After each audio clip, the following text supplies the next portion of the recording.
ایک بڑا دہشت گردی کا عامل کہ اس کے لیے بھی جرت نہیں ہے کسی کے اندر، نہ میڈیا، نہ سیاستدان، نہ حکمران،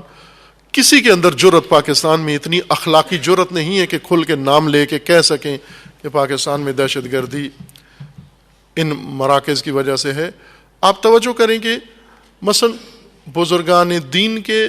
مزاروں کو نشانہ بنانا، یا کسی خاص فرقے اور کسی خاص مسلک کو جیسے تشیع کو نشانہ بنانا،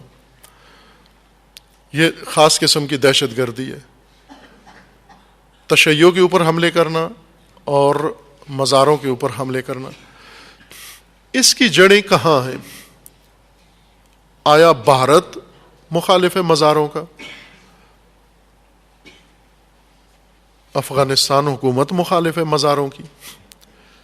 واضح ہے تکفیری سوچ، تکفیری ذہنیت، تکفیری تفکر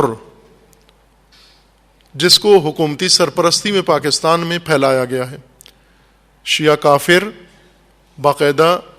سرکاری اہلکاروں کی، صوبائی ضلعی حکومتوں کی سرپرستیوں میں یہ تحریک چلائی گئی ہے پاکستان کے اندر۔ تکفیریت کی بنیاد پاکستان سے شروع ہوئی ہے کہ ایسا مسلک، ایسے لوگ جو اپنے علاوہ سب کو کافر سمجھتے ہیں، جن کے علاوہ مزار بنانا کفر ہے، مزار پہ جانا کفر ہے، جن کے اپنے علاوہ ہر آدمی کفر ہے۔ اگر دوسرے مسلک کا آدمی نماز بھی پڑھ رہا ہے وہ بھی کفر ہے، وہ بھی شرک ہے اس کے نزدیک۔ اگر اس نے اپنی مرضی کا کوئی لباس پہن لیا وہ بھی کفر ہے، وہ بھی شرک ہے۔ یہ پاکستان کے اندر موجود ہیں یہ لوگ، یہ تکفیری، جن کی تعلیمات ہیں، جن کے ادارے ہیں، جن کے مساجد ہیں، مساجد زرار ہیں ان کی، جہاں سے تکفیریت یعنی دوسروں کو کافر قرار دینے کی تعلیم دی جاتی ہے، باقاعدہ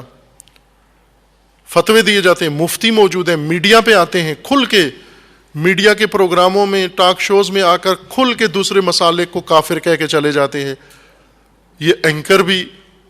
اس جنایت میں شامل ہیں، سارے جو ان تکفیریوں کو بلا کر اور ان مراکز کے بارے میں اور دوسرے مذاہب کے بارے میں کفر کے فتوے ٹی وی پہ ان سے لیتے ہیں اور اسے نشر کرتے ہیں اور ماحول بناتے ہیں۔ یہ سارے اس ظلم و جنایت کا حصہ ہیں۔ کیا معلوم نہیں ہے پاکستان میں کسی کو بھی کہ تکفیری تفکر کون رکھتا ہے؟ شیعہ کسی کو کافر نہیں سمجھتے۔ آج تک کسی شیعہ نے یہ فتویٰ نہیں دیا کسی مسلمان کے بارے میں کہ وہ دین سے باہر ہیں یا کافر ہیں۔ اہل سنت کے اکثر مسالک دوسروں کو کافر نہیں سمجھتے، مخالف سمجھتے ہوں گے لیکن کافر نہیں سمجھتے۔ دہشت گردی کے عوامل میں تکفیری سوچ ہے، تکفیری مذہبیت ہے، تکفیری جنون ہے، اور یہ سب کو معلوم ہے، پاکستان کے اندر موجود ہیں ایسے افراد۔ اب دہشت گردی کے خلاف مبارزہ کر رہے ہیں، فلاں تنظیم کے دہشت گرد پکڑ دیے گئے، ان کو ٹھکانے لگا دیا گیا، لیکن جب تک تکفیری سوچ موجود ہے، دہشت گردوں کی فیکٹریاں کھلی ہوئی ہیں، جب تک یہ گروہ موجود ہیں، صرف ایک دو مدرسے بند کرنے سے بھی فرق نہیں پڑے گا۔ اس سوچ کو یہاں پاکستان میں ممنوع قرار دیا جائے پوری دنیا میں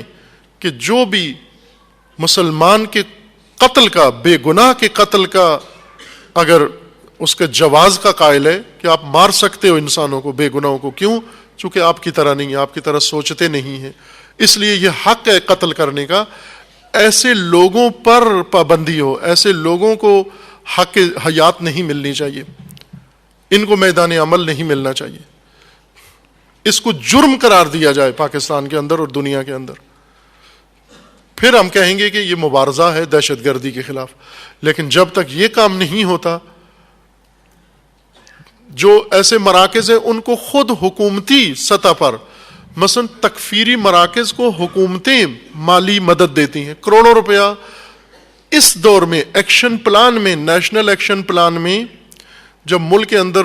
عام معمولی آئین سے ہٹ کر ایک غیر معمولی قانون نافذ ہے اور وہ قومی سلامتی کا قانون ہے کہ ملک و قوم اور ریاست کی سلامتی کے لیے ان ہنگامی بنیادوں پر اختیارات فورسز کو دیے گئے ہیں، اسی زمانے میں جا کر ان مراکز کو مدد دیتی ہے حکومت، سرکار خود جا کر مدد دیتی ہے کہ یہ لیں کروڑوں روپے آپ اپنے مدرسے میں کمپیوٹر لگائیں جا کر، اور ان کو سیاسی بنائیں، ان کو سیاست میں لے آئیں، ان دہشت گردوں کو سیاست میں لے آئیں تاکہ ایوانوں میں لے آئیں، یہ گورنر بنیں، یہ وزیر اعلیٰ بنیں، یہ اسمبلیوں میں آئیں دہشت گرد، کہ دہشت گردوں کو آپ جس طرح جنگ میں کیا ہے، یہ منحوس سیاست ہے، یہ گندی سیاست ہے، یہ کہ دہشت گردی چھڑوانے کے لیے دہشت گرد کو اسمبلی میں لے آئیں۔ اب دہشت گرد اگر اسمبلی میں آئے تو دہشت گرد نہیں رہے گا، اب تو زیادہ